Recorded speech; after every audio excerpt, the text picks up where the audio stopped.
Reka mbashimire kandi mbasuhuze mwe mwese mukurikira Bridge Sport TV Rwanda. Nitwa Shadadi Habimana. Ndasuhuza abantu mwese aho muri mutandukanye, ndasuhuza abantu bose aho muri hatandukanye, haba mu Rwanda, intara enye n'umujyi wa Kigali, ndetse n'abari mu ntara ya gatandatu, abanyarwanda bari mu bihugu bitandukanye ku isi hose.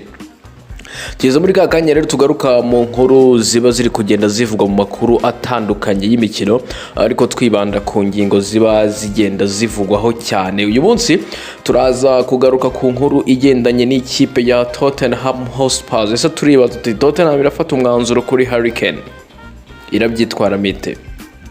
Turagaruka kandi ku nkuru ya Mohamed Kudus muri Chelsea, bimeze bite? Arsenal iri muri ntambara na Manchester United muri iyi bid yo kimwe na Chelsea kuri Mohamed Kudus, araza ntaza. Turaza kandi kugaruka ku isinya rya Jimenez mu ikipe ya Fulham, ibi birerekana ko Mitrovic yaba agiye kwerekeza muri Arabia Saudite, nabyo turabivugaho. Andre Onana yamaze kwerekeza mu ikipe ya Manchester United, ariko se azasimburwa n'uwuhe muzamu? Turaza kugaruka ku ikipe ya Liverpool. Liverpool irasimbuza Ninde, Fabinho na Henderson. Aba bose bashobora kwerekeza muri Arabia Saudite. Bid ya wari watanze kuri Lavia, ikipe ya Southampton yarayanze. Muri Chelsea naho hari ikibazo tuza kugarukaho. Abazamu bagera kuri batandatu ikipe ifite. Ninde uza kuba nimero ya mbere? Ikipe irasubira ku isoko ryo gushaka umuzamu. Wowe cyo ngusaba ni ukubana na Bridge Sport TV Rwanda, ubundi bindi byose ukabimenya. Reka tugaruke mu kanya.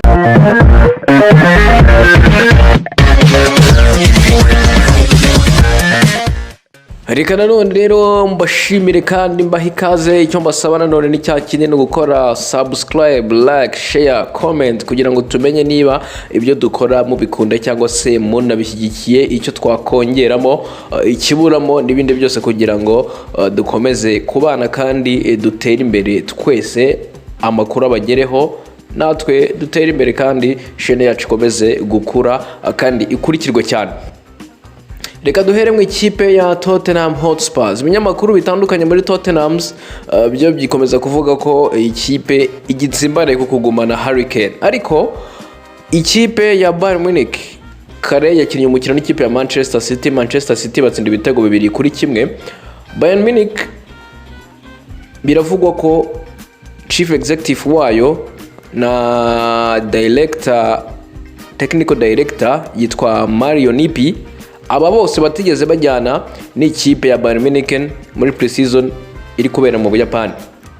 Aba rero biravugwa ko basizwe kugira ngo bazabashe kunegosia na Daniel Levy kureba uko yabaha uyu musore kuri miliyoni 100 z'amayero, bo bifuza kumutanga uri umusore w'imyaka 29. Harry Kane we kugeza n'ubu aracyacecetse, ariko abantu babonye ifoto yagiye hagaragara uyu munsi ikipe itwara igikombe barabona Harry Kane nk'umuntu udafite morale cyane, bakabona Harry Kane nk'umuntu utishimye, ariko ntara breaking a silence ngo tumenye ibitekerezo bye. Aratekereza iki? Araguma mu ikipe ya Tottenham cyangwa se arerekeza hanze y'Ubwongereza?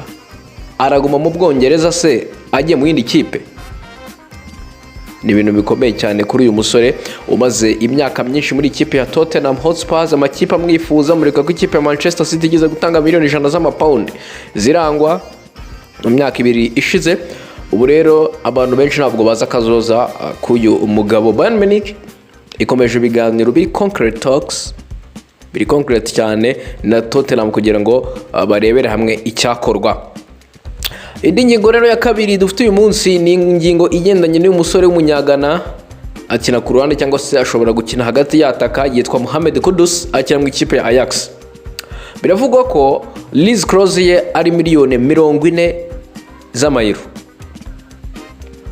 Chelsea iri kugaragaza ko imwifuza, ndetse biravugwa ko ari nayo iyoboye iyi ntambare kuba yashaka uyu musore usanzwe ukina ku ruhande.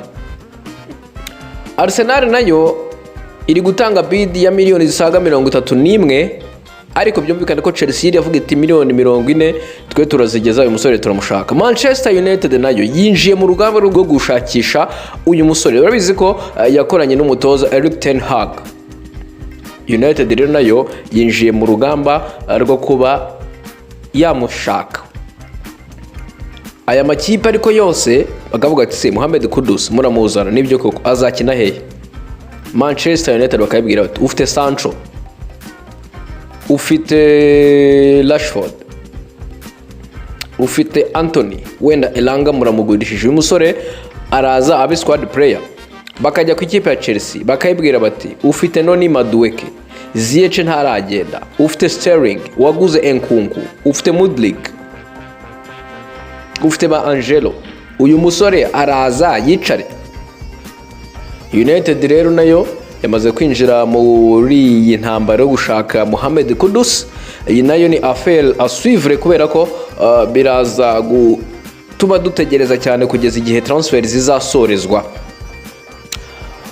Reka tujye i Londres sasa. I Londres ikipe ya Fulham yamaze gusinyisha rutahizamu wakinaga mu ikipe ya Wolverhampton Wanderers, umusore w'umunya Mexique yitwa Raúl Jiménez.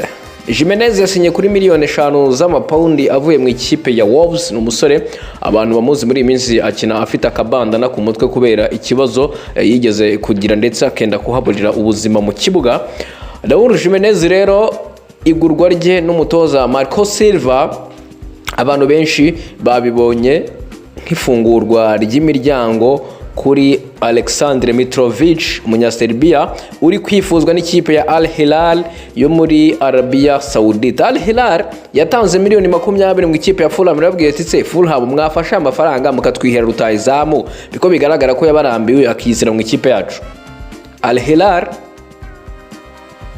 ikavuga ko iyi bid yaje kwangwa n'ikipe ya Fulham, ariko uyu musore yaje nawe gukomeza kwishyiraho igitutu kugeza ubwo ibonye ko nta kundi zabigenza nayo yerekeza mu ikipe ya Wolves yishyura miliyoni 5.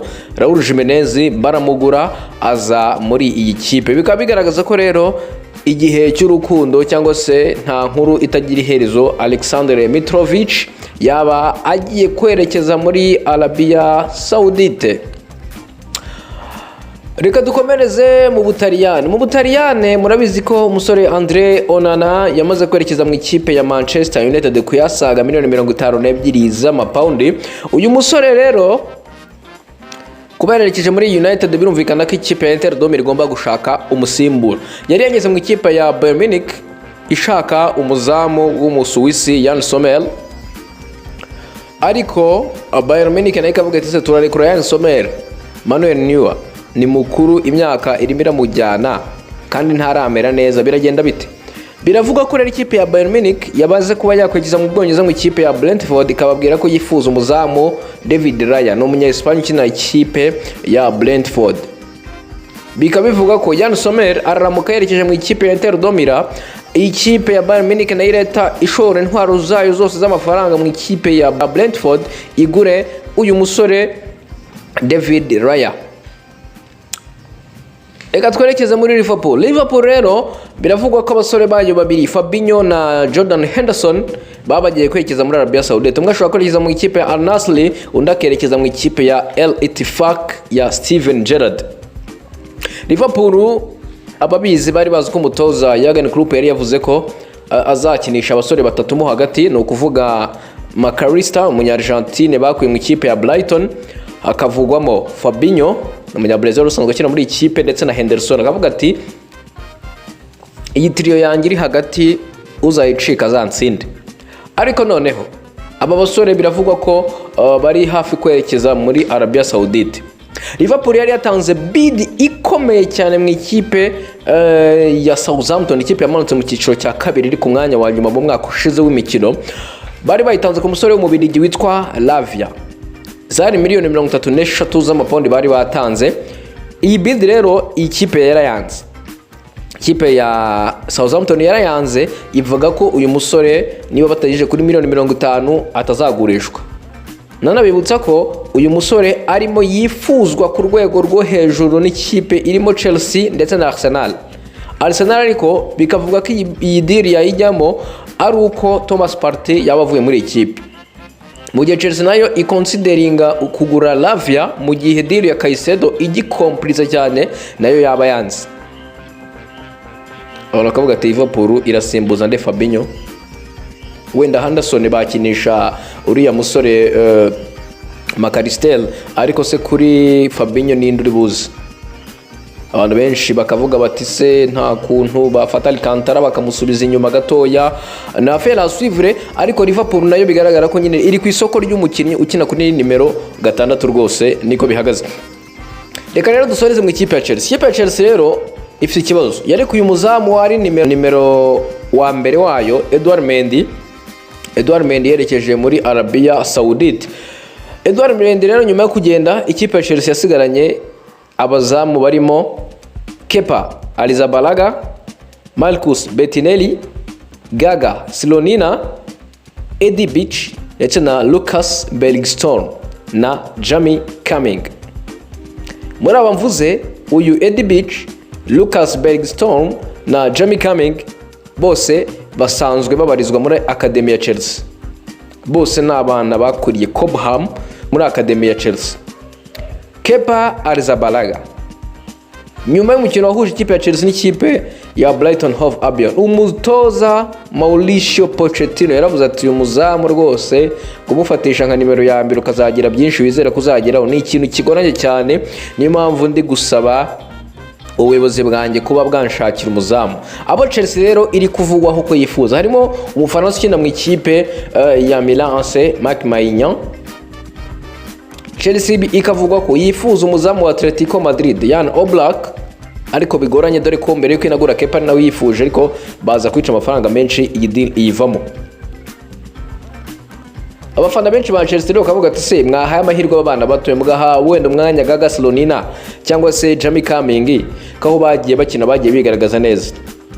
Izi rero nabyo na affaire à suivre, turakomeza kugenda turakurikirana deal ya Caicedo aho igeze ku buryo isaha n'isaha update hano kuri Bridge Sport TV Rwanda zo mujye muhora muziteguye kuko isaha n'isaha update hano yabageraho cyane. Reka rero mbashimire, mbashishikariza gukomeza gukora subscribe, like, share na comment kuri chaîne yacu. Ibihe byiza kandi Imana ibarinde.